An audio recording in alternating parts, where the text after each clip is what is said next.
So this channel almost didn't exist. We had several issues, and one of the biggest issues being, is it really worth doing? Because am I going to attract the wrong crowd doing this? Is it going to backfire? Is it going to not attract enough people to even, but I was sitting there thinking, even if it just one person benefits from this in some way, in some kind of profound or mildly even profound way, where something in one of these videos has brought them some kind of either clarity or opened a door for them or been of some kind of use to them in some way, then I believe it's probably worth doing, even if it just reaches one person. But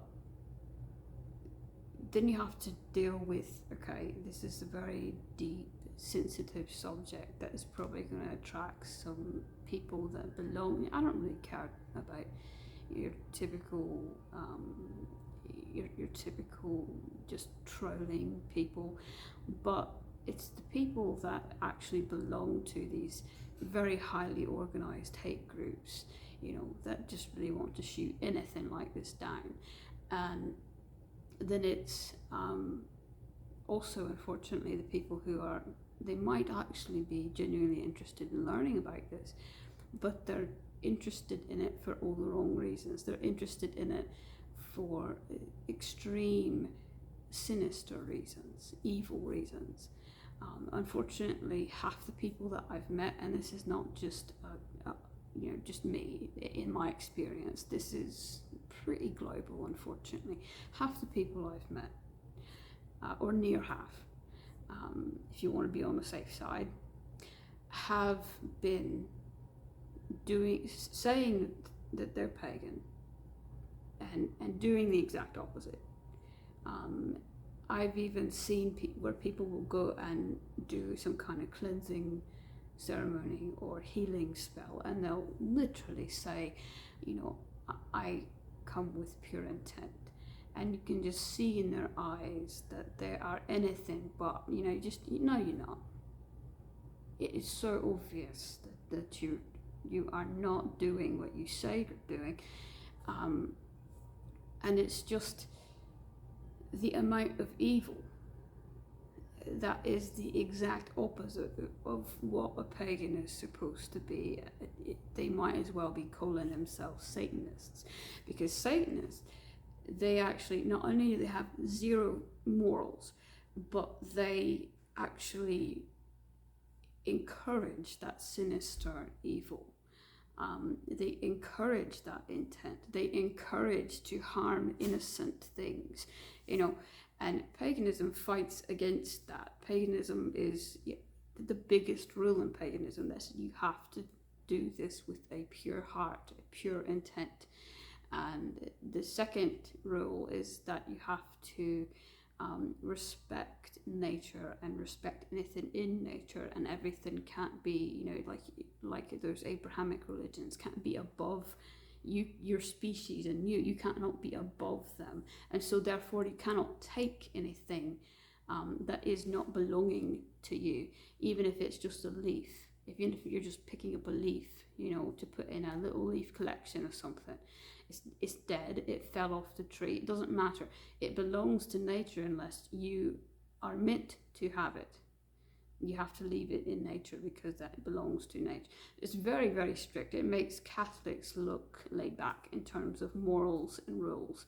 And when people say that they go by these rules and then do the exact opposite, it does absolutely nothing to the immense amount, unfortunately, of false assumption about what paganism really is. And I'll talk a bit more about exactly what those rules are in the video that says what is paganism, but this is just kind of an introduction video, so we won't spend too much about that. But my point being is that, is it going to attract those people? Because that is the exact opposite of what I would hope. And I know that if it doesn't attract, a plethora of them, it's going to attract some. of them. And for that very reason, in doing this, I'm not going to actually go about how to do. I will say the knowledge, because knowledge is just knowing, and wisdom is knowing how. And so I'll never get into the wisdom part of this. I'll never get into how you actually do something, how you do either a healing or protection or cleansing or whatever it is.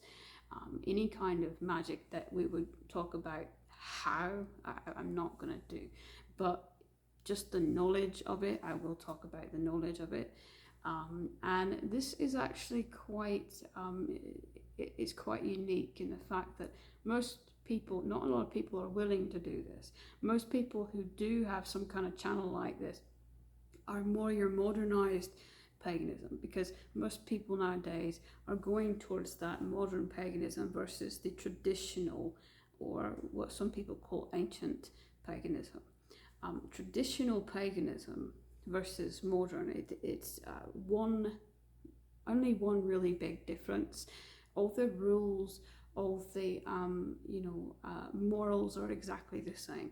The only difference really is that modern is just like this. It's just extremely very narrow field of vision, where only this way and only this can exist and only this is possible.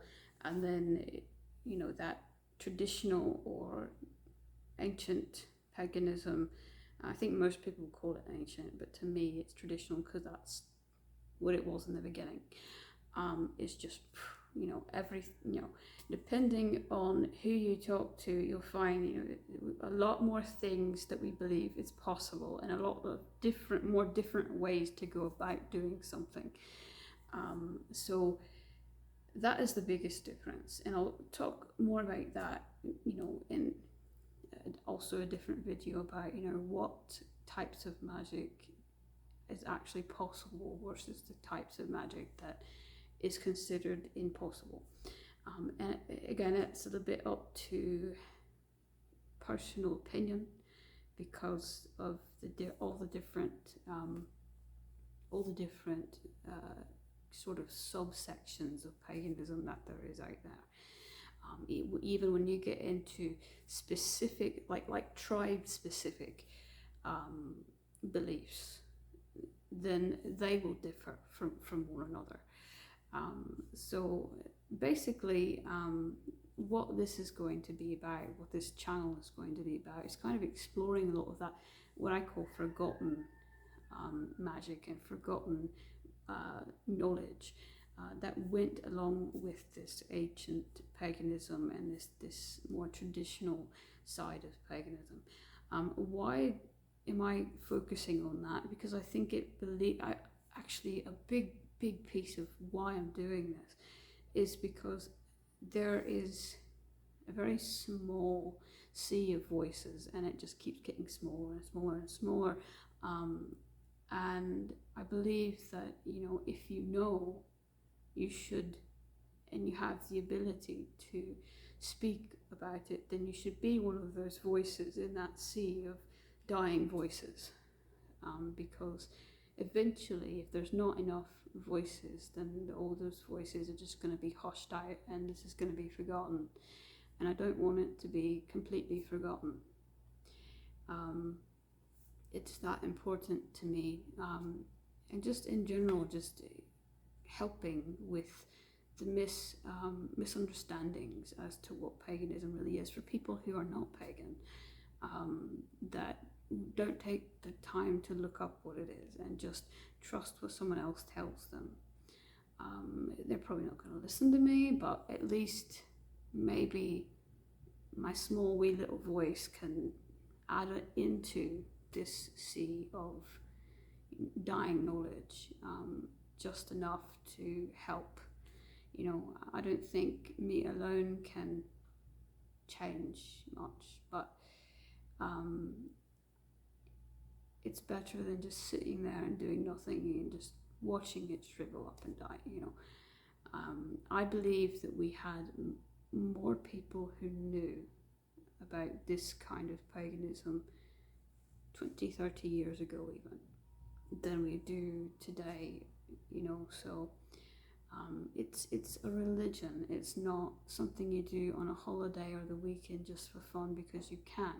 It's, you know, if you want to, just because, you know, that's more so the trickster magician who doesn't really do actual magic, who's just because doing it on the weekends for, you know, it's not meant for that. It's meant for a religious, you know, belief, and it's something very profound and spiritual. It's not for fun. So a lot of people think, well, why bother? Why is it that important? Well, to me, it's every breath I breathe, my entire life is how I live. So anyway, I know that not many people are going to be watching it, probably. And I know that a lot of people who do watch are probably going to be the kind of people who ought not to be watching, who, you know, are here for the wrong reasons, unfortunately. But I want to bring back the forgottenness, because even in the community of pagans, this is forgotten. Even in the wide community, just global community of paganism, a lot of the stuff that I'm talking about, or will talk about eventually, not in this video obviously, but in the specific things that I will talk about, is the kind of forgotten magic. And that is why, if you ever sat there and you're thinking something feels like it's missing, for those of you who have been doing this a while, or have at least gotten your feet wet in this, and you sitting there thinking, really, that's all? Something doesn't seem right here, or something seems backwards here, or something seems flat out missing here, then something probably is not right and backwards and missing. When that hundreds and hundreds of years of witch hunts finally ended, you were left with very few people who remembered the truth and could pass it down to their young. And the ones who did remember actually ended up, unfortunately, a lot of them hiding it from their own children, because they were that afraid that if they taught it to their children, this more so traditional ancient version of pagan, if they taught it to their children, it would make their children stand out too much, and they would be targeted. They were so afraid that they made their flutes look like spoons and cups and bowls instead of flutes, and sound like animals in the forest instead of sounding like an actual musical instrument. There was an immense amount of fear, and unfortunately I think that over time that fear only grew, and so you have very, very few people. And in another video I will talk about who taught me, how do I know this, if it's such a dying knowledge, how do I know it, this random person, how do you know. So I will talk about that in a different video, but that has so much depth to it that actually needs a separate video. So this is going to take a while to get all of these different sections up that I want in this channel. It's going to take a long while to get, you know, especially to the specific topics. So please just bear with me. But we will have more videos up shortly. I say within a week or so. Well, we should have a little bit more video, maybe by tomorrow. I don't know. At least one more video by tomorrow. I'm not sure. So just stay tuned, and hopefully get to the point where I can explain a bit more. But that is just kind of the gist of what this channel is going to be about and what to expect.